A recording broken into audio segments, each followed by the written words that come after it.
Hey, good morning, Rick. Hey, good morning, Brian. How are you doing? I'm great. How are you? Good. Important family topic this week as Kelley is releasing the 2025 Best Cars for Teens list. I like this. And safety, affordability, and a big family decision, Brian. Is that kind of what we're focused on this week? Yeah. If you look at buying a car for your teen and you're not going to get them a new car, there are some factors that you should consider. There's a few things that I think are like the minimum safety requirements, but everybody's going to have different criteria. Yeah, what this is maybe you got to sit down with your new driver and talk about this and stress the importance of this. And first, Yeah. I think that comes into play is safety. Safety. And then you said, like you said, you have to balance safety with reliability and affordability. Not everybody has an unlimited budget when it comes to buying a car, either for their kid or helping them buy a kid. I think it's always a good idea to let them contribute something so that they have some skin in the game. But all of those things that's exactly right. You want to balance those things, but at the same time, not overspend, right? So a new car, of course, you're gonna be set. And we can give some suggestions about what new cars have the highest safety ratings and all that kind of stuff. But when it comes to used cars, it's really important to look at the trim level of a car. So when you look at a 10-year-old, let's just say a Kia, for example, a Kia Optima EX has different safety equipment than, say, the base model or the one down. That's what people get in trouble with. They think, well, I don't want the fancy one. What do I need the big wheels and sunroof for? It's about way more than that. It's about more safety features are standard on higher trim levels when it comes to used cars. New cars, you're kind of covered. What about a car drivability? I mean, a car that the teen is comfortable in for a first Yeah. car. I think that's just as important. Yeah.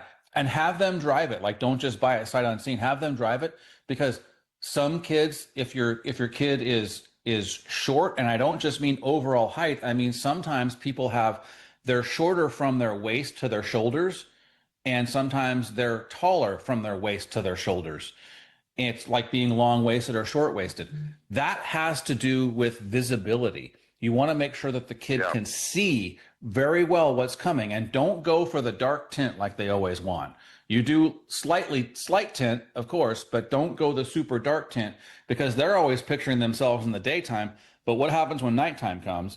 Those dark tint windows aren't going to be that helpful.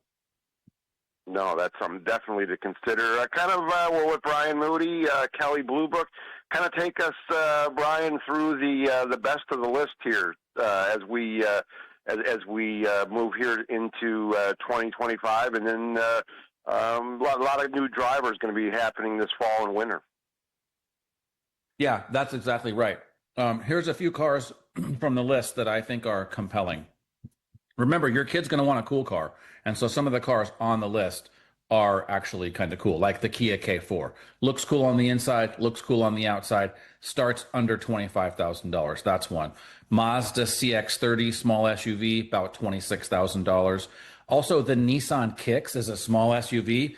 Kids do like those. It has kind of a stylish look on the outside, and those are under $25,000. So for new cars, those are some great choices. What's funny about the new and used car choices is there's one car that seems to keep coming up, new, used, old, whatever it is, and that's the Toyota Prius. It just is on every generation has this abundance of safety features. It's very efficient and they're relatively affordable depending on the miles. Yeah, I see a lot of used Priuses popping up for good deals. That's been a good car for a long time.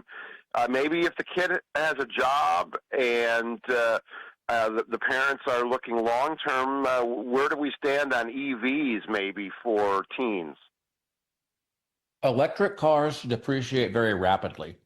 So a used electric car can be a great deal, but I would make sure that it's still under warranty. Thankfully, Yeah. that warranty is often 8 years or 100,000 miles from the time that it was new.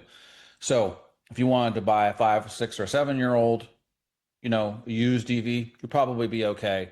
Electric things or electronic things tend to fail, immediately if they're going to fail. The batteries can degrade over time so that it reduces your driving range. But if we're talking about a teen driver, it shouldn't really matter, that much. Now, would I buy a 20-year-old electric car with no warranty? I probably wouldn't do that. No, the ones now are really top notch. Maybe one vehicle, Brian, as we wrap up, that was kind of a surprise for you that made the list. I would say the surprise is the 2019 Chevrolet Equinox. Excellent combination of comfort, convenience, and affordability, along with safety features.